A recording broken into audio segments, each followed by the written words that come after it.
So hello, everyone. Welcome. This is the New York Space Policy Briefing hosted by Empire Space as a part of Space Week New York 2024. I'm going to go ahead and share my screen here. And then we will go through the presentation. I will be happy to take as many questions as possible at the end. You're just going to have to give me a second while I'm in screen share mode to kind of go through the presentation. So the purpose, is this all good? Can everyone see this?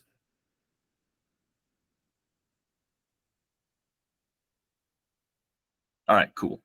So the purpose of today's briefing is a webinar style event followed by a Q&A on the need for comprehensive legislative awareness and involvement for the New York space ecosystem to truly thrive.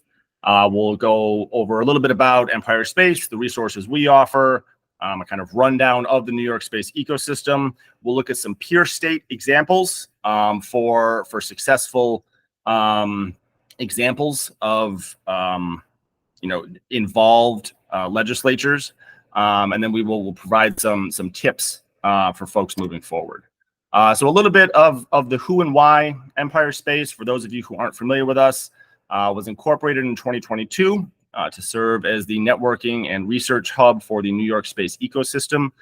We pretty much, Evan and I started with the question, who is doing what related to space in the state of New York? That question has led us to our census, which has now more than 1,000 entries. Everything from planetariums, observatories, academic programs, private sector companies.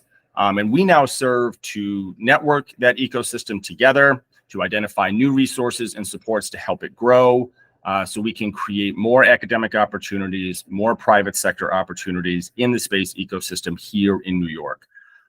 So I am Patrick Chase. I am one of the co-founders of Empire Space.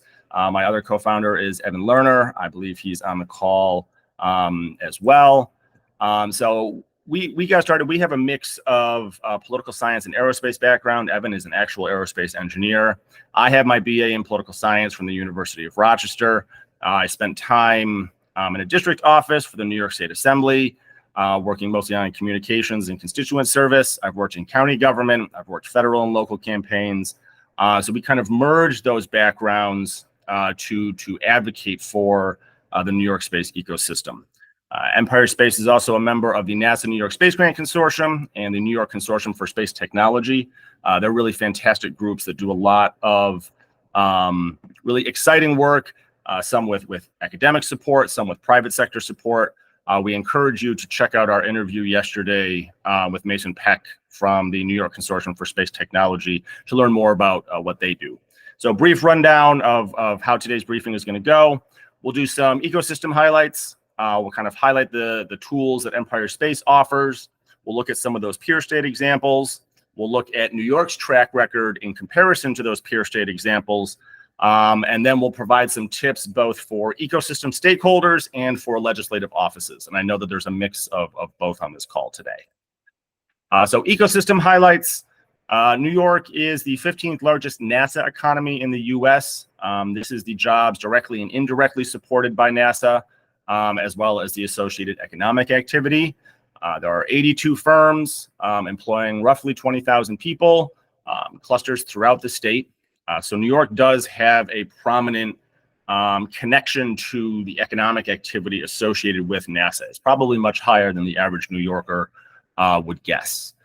Some of the top line highlights from our census, 326 unique private company sites, locations that employ roughly 64,000. This is in all 10 regions of the state. There are 339 unique college and university entries. These are degree programs. These are student groups. These are facilities like on-campus planetariums or observatories.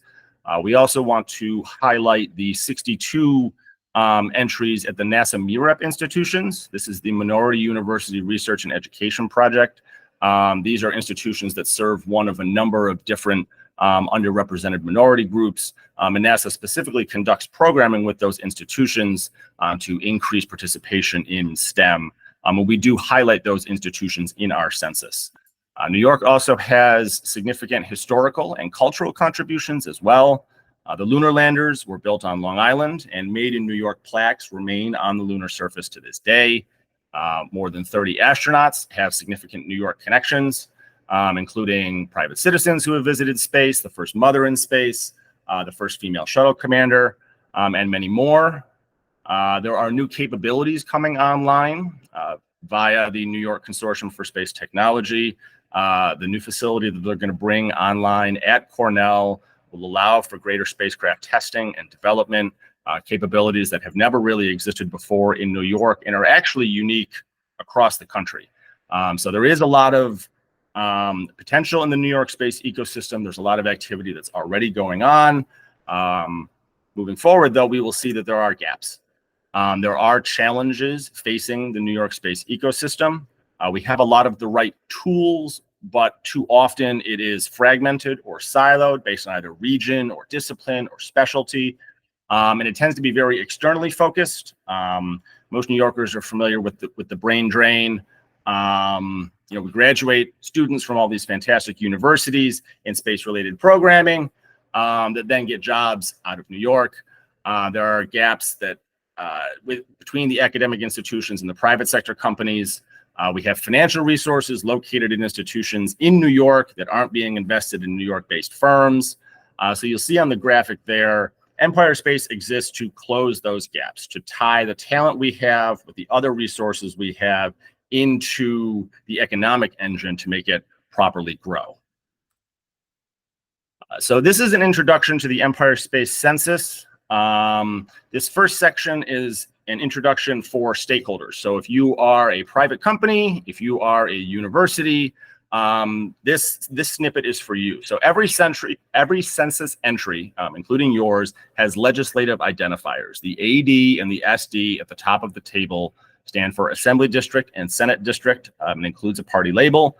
These links are interactive. It takes you directly to their homepage, and every legislative homepage has a contact button. So we encourage you to use them. Establish new connections with your legislators. They want to hear from you. Reach out to them as partners, as educators, to inform them about the work that you're doing, how it might fit in with other activity that's going on in the district, and start that conversation. So the other half of that, for legislative offices, and this can be found at empirespace.org/data/legislative. We have a database of every Assembly and Senate district in the state. Note that there are 30 out of the 150 Assembly districts and 4 out of the 63 Senate districts that are not represented. They don't currently have an entry in our census.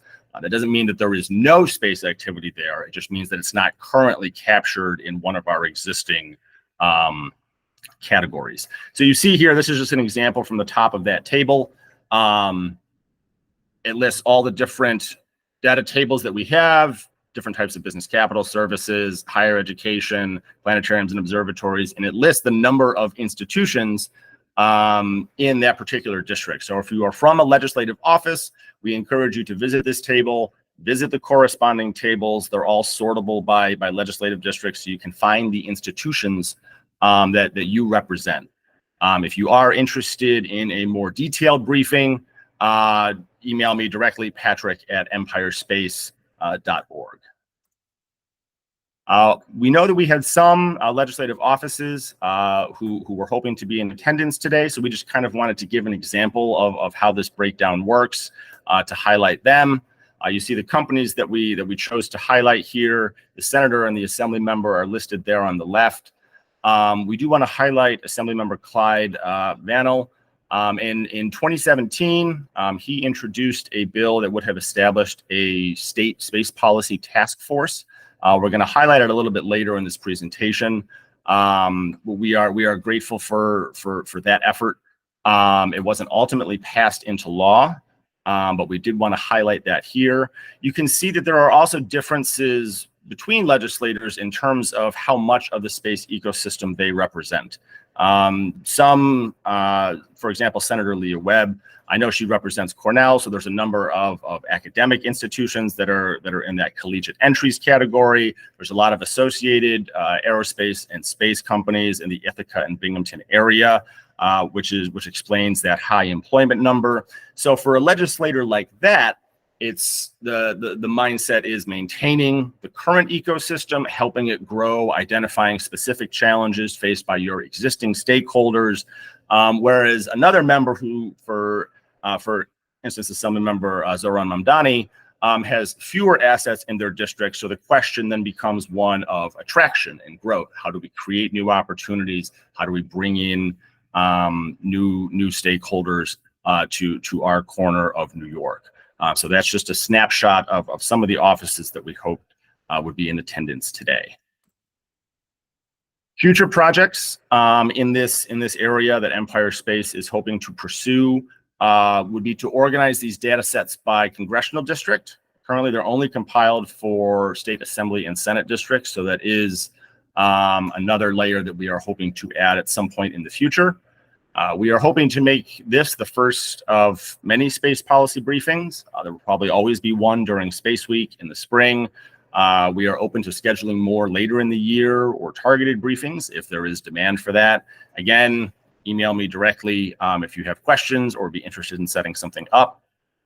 We will also be conducting a series of needs assessment surveys of various subsectors of the New York space ecosystem. The first project is already underway with NYCST, focused on the private sector and defense applications. Follow-up surveys will be looking at academic and civic sectors. This will inform a series of benchmarking goals that we have to measure kind of the health, growth, or lack of growth in the New York space ecosystem. This, in turn, makes informing stakeholders and legislative offices much easier, identifying specific challenges in specific areas that then lead themselves to much more kind of concrete actions to address those challenges.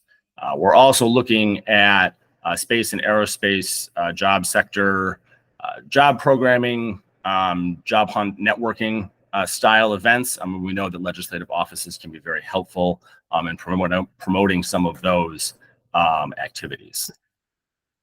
So now we're going to turn to some of the peer state examples. A year or so ago, Empire Space conducted a comprehensive analysis of a number, 15 plus states, kind of at the top of that NASA economy ranking. So the top three: Florida, Texas, California. Then you have another of other prominent states listed here. We're going to look at Virginia, Colorado, Maine, Florida, North Carolina, Michigan, and Texas. I added them late. Key takeaways across all of these states that have successful space ecosystems, that they're growing, they're creating new jobs. All of these states have in common active bipartisan legislative involvement. Whereas in New York, there is no involvement, but it's not currently enough. So the first state we're going to look at is Virginia. There is significant bipartisan support in the Virginia legislature for the Mid-Atlantic Regional Spaceport. Other investments that they have been able to attract there to the various associated tech parks have generated hundreds of millions in economic activity and thousands of jobs. The Virginia Economic Development Partnership aggressively markets their space sector. They have a portfolio prominent on their website. They list aerospace as one of their key industries. You have an example from that brochure below. Comprehensive maps, very visually captivating, highlights all the key sectors of their aerospace industry. Next, some examples from Colorado. Bipartisan, unanimous congressional endorsement for a spaceport proposal there. Unanimous congressional endorsement for almost anything these days is incredibly rare among a state's delegation. So it speaks to some of the dynamics around space and aerospace and how it truly can be one of those bipartisan or a little bit nonpartisan issues. Also important to highlight in Colorado, are the very active civic blue organizations. They have the Colorado Space Business Roundtable and the Colorado Space Coalition. The Colorado Space Coalition is chaired by the Lieutenant Governor of Colorado, which kind of demonstrates the level of government involvement in space and aerospace there. So that was something we thought was worth highlighting. Turning next to Maine, unlike the first two states, Virginia and Colorado, which are large, they have robust facilities. Virginia has an active spaceport. Colorado has a very large defense industry. So state government involvement there might not be surprising. But then we turn to Maine. Maine is the 44th largest NASA economy in the United States. They do not have a large aerospace sector historically. They do not have an active NASA footprint. But in 2018, they decided to start from scratch and begin building a space ecosystem for themselves. And a lot of that has been driven by bipartisan involvement from the legislature. They've established the Maine Space Corporation, passed almost unanimously. The momentum has had broad impact on adjacent industries. They've started to attract federal investments. So this is an example of a smaller state with no historical inertia and no existing foundation who has still been able to generate significant bipartisan legislative momentum that is beginning to pay real economic dividends. And then the Maine Space 2030 project aims to raise visibility of the growing space sector in the state. So it's bipartisan, but it's also long-term. They have a vision, they have a comprehensive plan, and they are executing on it. So looking next to North Carolina, they have a robust aerospace economy that's well promoted by multiple state government departments. The Economic Development Partnership of North Carolina, nice, crisp brochure, highlights the aerospace companies, available resources. Departments of Transportation and Commerce are also active in providing those resources to potential partners from outside the state. So this is another example of a state that highlights their aerospace sector. It's clear, it's prominent, it's crisp. And then moving forward, we have Michigan. The Michigan Economic Development Corporation includes aerospace as a focus industry. They're a state that is roughly on par with New York in terms of the size of their aerospace sector. It's included as a focus industry on their homepage. The state legislature holds a space day. Again, bipartisan support for a spaceport proposal. Lawmakers have traveled out of state to advocate for their aerospace sector at events in Florida and Texas. So this is another example of bipartisan involvement from a state legislature driving growth in the aerospace sector forward at the state level. Finally, we'll look at Florida and Texas. They're a little more difficult to compare to New York. They really are kind of the gold standard. That's because of just the massive existing NASA facilities that they have that New York will never really be able to replicate. We're not going to have, the Kennedy Space Center, nor. So there are just certain comparisons there that don't really work when you get to that scale. But they still have positive examples that New York would be able to follow. In 2006, the Florida legislature created Space Florida. They merged some existing organizations, so there is now a one-stop shop for interested companies that are looking to relocate to Florida in the space and aerospace sector.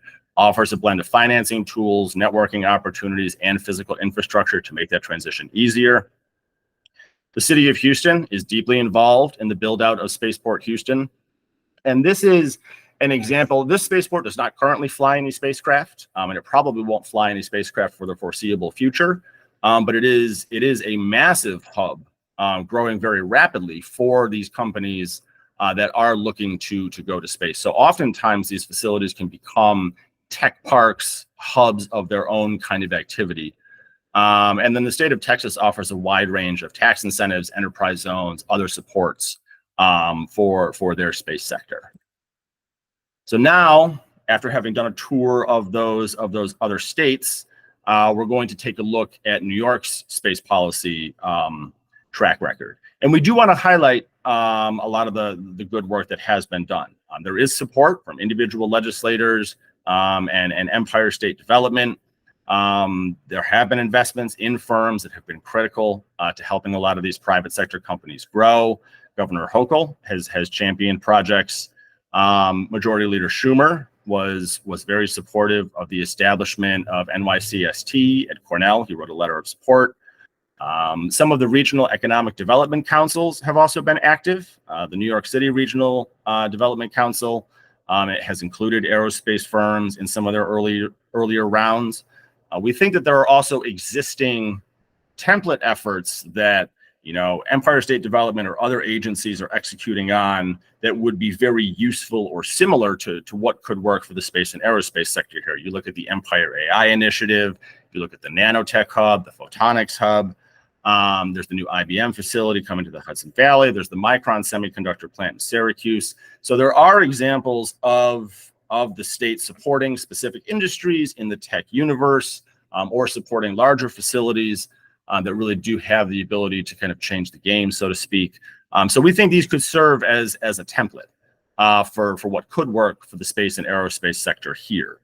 But there in bold, you see kind of the final conclusion that the New York space ecosystem needs more focus from state and local economic development organizations and elected leaders, and currently lacks a statewide kind of comprehensive policy vision. So here's a snapshot of support for the space and aerospace sector from Empire State Development. So roughly once a year, there is an award to some aerospace firm somewhere in the state, varying in size and intent. But every year, ESD does come through and supports one of the partners here in the space ecosystem. But unlike some of these other states like North Carolina, Virginia, or Michigan, it does not have a dedicated aerospace focus when you go to their industry's homepage. And when you search through their database for aerospace, it primarily just links to individual projects. There really is no home base for space and aerospace there. We mentioned some of the specific industries that they do cover. Aerospace is usually just a passing mention. It's in there once with some other types of applications. So it's, half full, half empty, depending on how you want to look at it. But we wanted to highlight some of the great work that ESD has done, and perhaps a need for a little bit more specialization in the future. We wanted to dive a little bit more into that brief gasp of legislative momentum from Assemblymember Clyde Vannell back in 2017. This would have, and this is to quote from the text itself, established a task force to study the potential for economic opportunities by means of evolving space technology. This would have been really transformational, I think, for the New York space ecosystem. It picked up 22 co-sponsors from both parties and across the state, a sign of that bipartisan and geographically diverse appeal. But it never picked up a Senate co-sponsor. It never made it out of committee. It wasn't reintroduced in the next session. And before you know it, the legislature was consumed with the COVID pandemic. And that was kind of that. So we do want to highlight that. I will say that our work at Empire Space over the last 3 years would have been dramatically different if this bill had passed into law.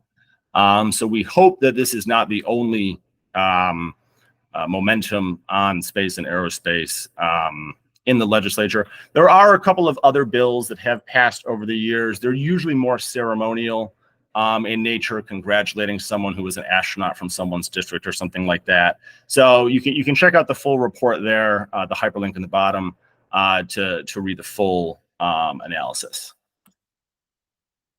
So to kind of step back to the big picture, when New York, from kind of a state apparatus, does tend to look at aerospace, it tends to focus more on the aviation side of aerospace and not the space side of aerospace. There are some mentions for aerospace, but there's very little mention of direct support for space, core space activities. There are investments. They do come around at least once a year, but it seems to be that kind of regional or one-off basis. That does not seem to be kind of a comprehensive strategy and vision analogous to what we see in some of our peer states, North Carolina, Michigan, Virginia, Colorado. So the goal would be to find ways to create that strategy. Find some way. It might just be my corny example, but New York is the northeastern hub of America's new space economy. Find some central vision for a plan for how New York wants to specialize and grow in the 21st century space economy. We think that the regional economic development councils could be important hubs for regional space ecosystems. They are a gathering place of a lot of different stakeholders from across the community. They could be really powerful agents in terms of advancing some of these growth items. And then targeted supports for private sector companies and the academic pipeline. So making sure that existing companies have the resources they need to stay here and grow. Make sure companies that are looking at relocating to New York have the resources to feel comfortable about making that move.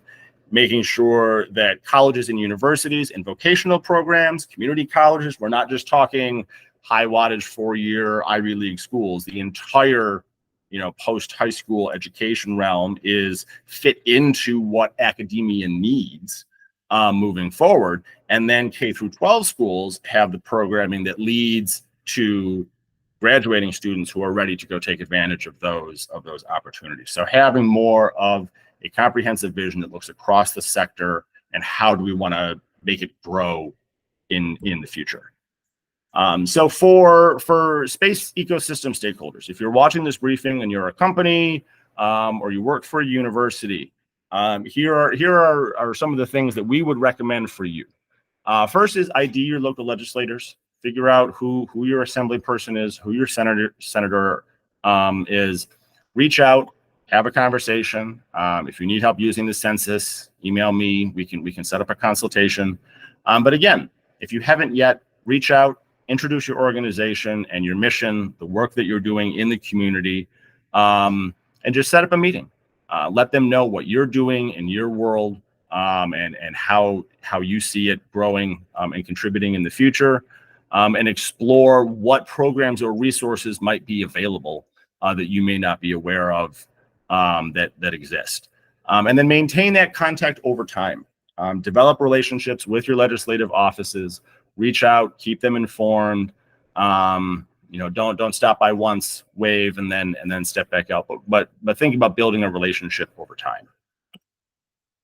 And then for legislative offices, use the Empire Space Census to ID the space ecosystem stakeholders in your district. Some of them you're probably already aware of. Some of them might be new. Work with ESD and other departments to kind of enhance the strategy and vision statewide for what we want our space and aerospace sector to look like in the future. It's possible to grow without that statewide vision. It's impossible to maximize that growth without that statewide vision and attentiveness. Another key role for legislative offices is guide your local stakeholders through the innards of state government and economic development programs. Offer to let them know what resources are available. Oftentimes, especially smaller firms, for various reasons, just aren't aware of or aren't in a position to take advantage of certain things. Help them navigate that and mitigate some of those challenges. And then serve as networking and promotional agents for your local space ecosystem. When you identify the partners in your district, you can hold roundtables, career fairs, other networking events. If space-related legislation comes up in Albany, express an interest. Find ways to be supportive. Lend your megaphone, social media presence. Highlight what's going on in your district, why it's important to your district. And those really are some critical ways that especially smaller firms would benefit. So that is the end of the formal presentation. I tried to keep it brief. I know I went pretty much straight for half an hour. So here are some helpful links. My email address again. Reach out with questions, comments, suggestions, or how to schedule a meeting. Some of you who have attended previous events know that there is an upcoming symposium with the New York Consortium for Space Technology on June 14th at Cornell. There is a link there if you are interested in attending. So that wraps up my formal presentation. Thank you all for sticking around for that. I would now be very happy to take any questions. Folks can raise their hand or unmute, put something in the chat. Would be happy to revisit specific slides if people have questions and want to revisit things.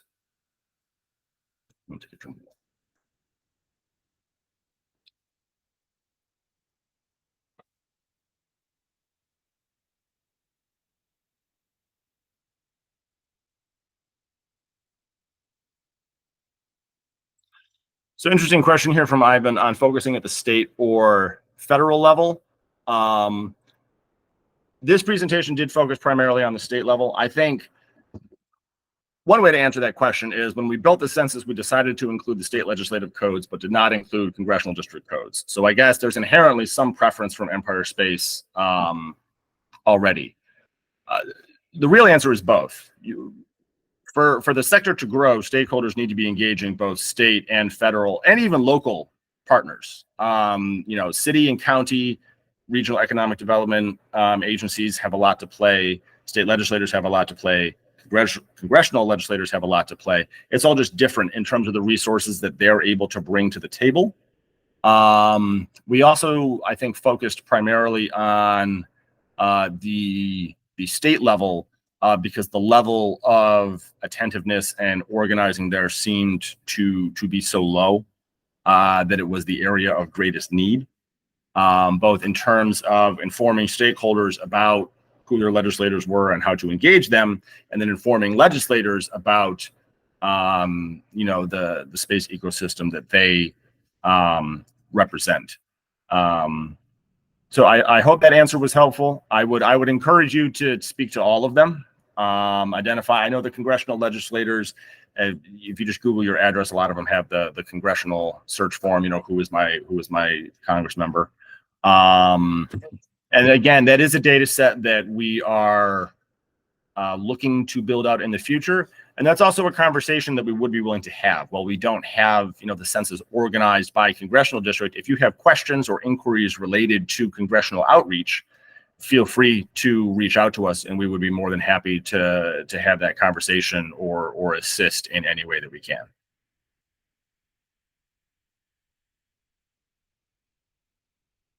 Thank you for the question, Ivan. It's very helpful. Any other questions?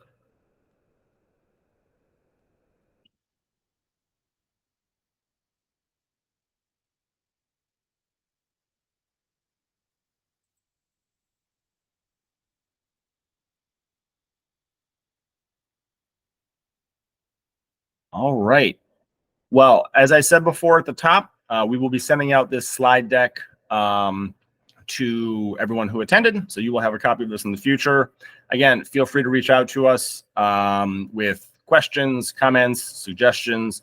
You need help understanding the census. You're planning on outreach and want a second opinion. You have an event that you want help promoting and networking for. We're happy to help with all of that. So thank you very much for your attendance and participation. We got a question. Oh, awesome. Yeah, happy. Somebody from Senator Skoufis's office is here. Happy to highlight and give a shout out. Thank you very much for your attendance. It's always exciting to see engagement from some of our state legislators, and hopefully we'll have an opportunity to connect in the future. So seeing no further questions, I'm going to thank you all very much for your time. I hope you found this briefing informative and useful. And we will be continuing this series in the future, so stay tuned for that either this fall or at Space Week 2025. So I hope you all have an enjoyable rest of your day. Thank you very much for your time.